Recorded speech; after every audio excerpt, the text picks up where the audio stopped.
Hi there, it's Sam from Pootles.co.uk. Thank you very much for joining me today, and Berry, who is determined to be in this video, and I need to get it filmed because I'm filming it Friday afternoon and you're seeing it Monday and it's the school holidays.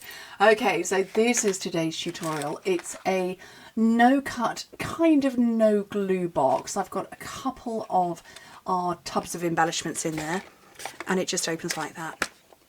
So I have put glue just because I think it makes it a little bit better on the closure, but you could get away without any glue.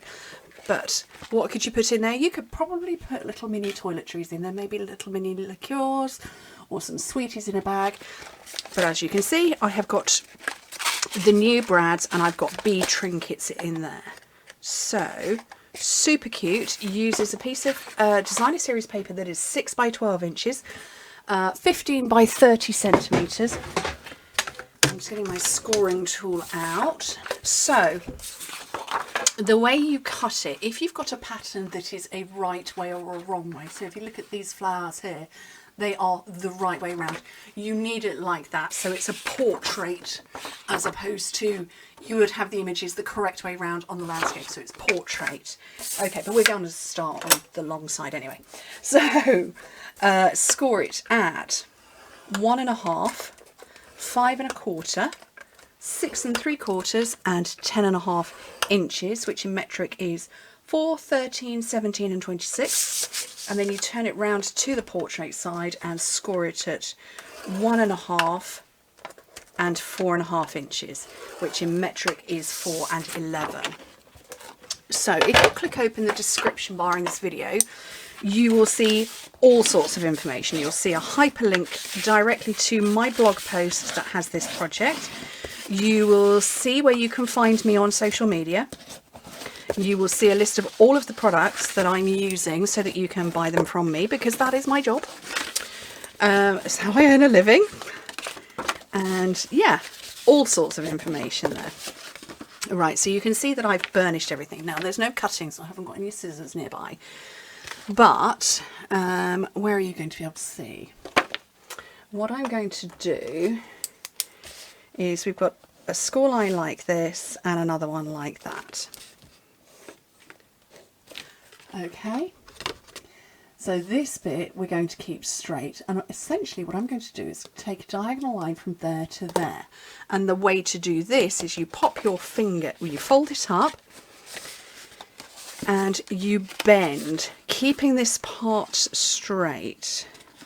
I've had to hide those black lines because I wouldn't be able to see them. So you can see, oh, there's my black lines that I've drawn, and there's my diagonal line that goes from there to there. And you just keep repeating this all the way around. I've done these kind of boxes many times over. We're just making a slight variation on a theme, because I like to do that. You know, like to vary my crafting.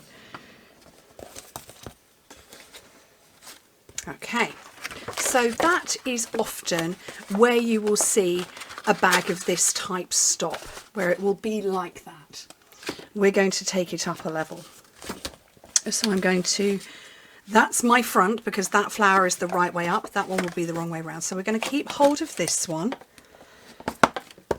Okay, and just pop it, when I get my voice back, pop it off to one side. We're going to forget about that. I'm going to fold and burnish there, and then there is a little bit of cutting going on. And I just want to take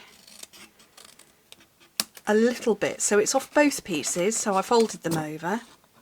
A little piece there, and a little bit there. And this is what's going to tuck into here to close it all up. Now, I said before there was no glue, so it has been held shut without glue. But if you're not keen on the gaping, that's when you pop a little bit of glue in. So, where is my glue? Right in front of me.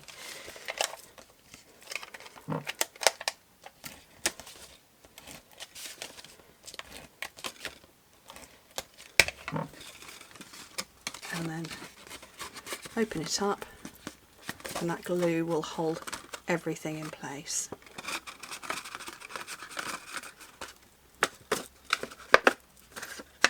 And just tuck it away in there. that's done. Okay. Oh, look, I folded that wrong. Oops, put the glue in the wrong bit. Oopsie daisy. And that's the front as well. There we go. Oh no, it's not going in now. Right. So like I say, you can still open and close it and pop whatever it is you want in there. Done. Right. How quick was that? Ooh, 5 minutes, and I talked. So I've got the matching stamp set and die, because this is the hand petaled. No, it's not hand petaled at all. It's hand penned. Trying to say too many words all in one go. Hand penned. Okay, so I've got, so on this one, I went with this one here, which I think I'm going to do again. So I'm just going to get that one out, and I've dumped on my desk a whole load of pieces of white paper, and I'm going to grab a block, and I'm going to get my memento, because I'm going to use blends on this.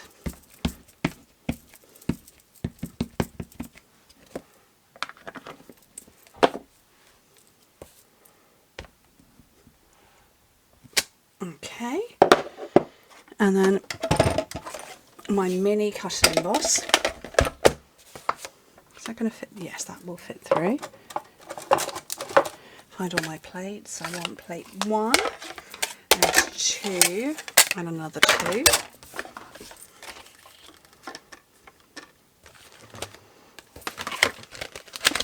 And grab the matching die, which is this one, and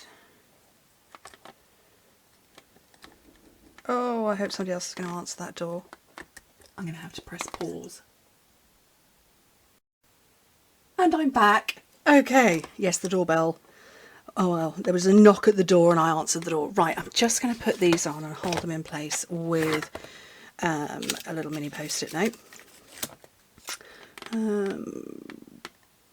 Okay, yes, we've had a slow leak happening in our ensuite for goodness knows how long. It turned into a big leak, and yeah, our ensuite has been out of action for weeks, and claiming on the insurance, and that's not the fastest process, getting all sorts of quotes and stuff because the entire ensuite needs retiling. Oh, goodness me. Right, on the upside, me being out of action for the last 20 minutes, which has been about 3 seconds for you guys, has meant that that memento is really well dried. So hopefully I won't have an issue with my blends bleeding. Right. I want, not fresh freesia, I want Highland Heather, and I want Just Jade. No, I don't. I want mint macaron. Is that mint macaron? Yes. Okay, so let me scooch these out of the way, and I'm going to zoom in. So my blends process, I don't know if it's the same or different to other people's, but I tend to start with a little dab of the dark, and then splodge in there, and then I take my light and just move it about a little bit. Essentially, I guess I see blends work as being a bit like creating your own ombre effect.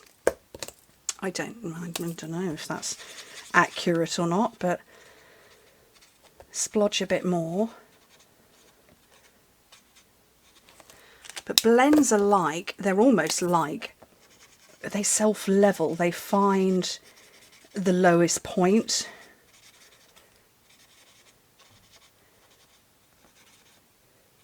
And just blend.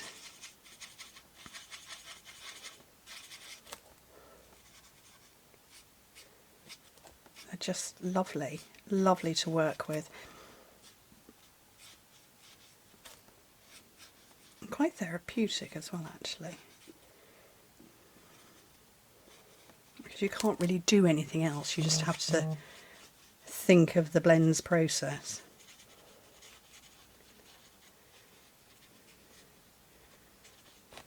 So I'm going to leave that for a bit and I'm going to come back to it, and I'm going to do the same process but with the mint macaron. And this time I'm following sort of where those lines are from what would be the veins of the leaves.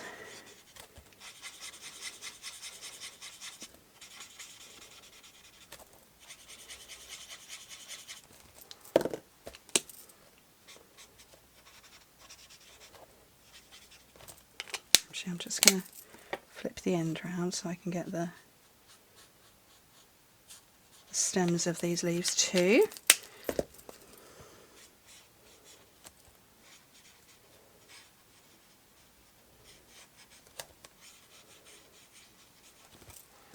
And that, I don't think I need any more on here, so I'm going to zoom, whoops, I'm going to shake the camera and zoom back out and add it to the front of my project. And I did put some twine on here, but I don't think that's particularly necessary, mostly because you can't see it. So I'm not going to put that on, but I'm going to grab 3 dimensionals.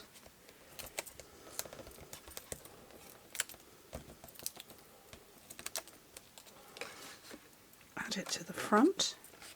And that is a nice little box. So it would be good for favours. You could put, like I say, a couple of little liqueurs in. I don't have any miniatures. Little liqueurs in there, some toiletries, something like that. I need to fix that bottom because I've done something wrong as I've pulled it together. And I can't work out what. But anyway, but yeah. Or if you were doing an event and you were gifting people some embellishments, it would be ideal for that too. So anyway, thank you ever so much for joining me. Hope to speak to you very soon. Bye.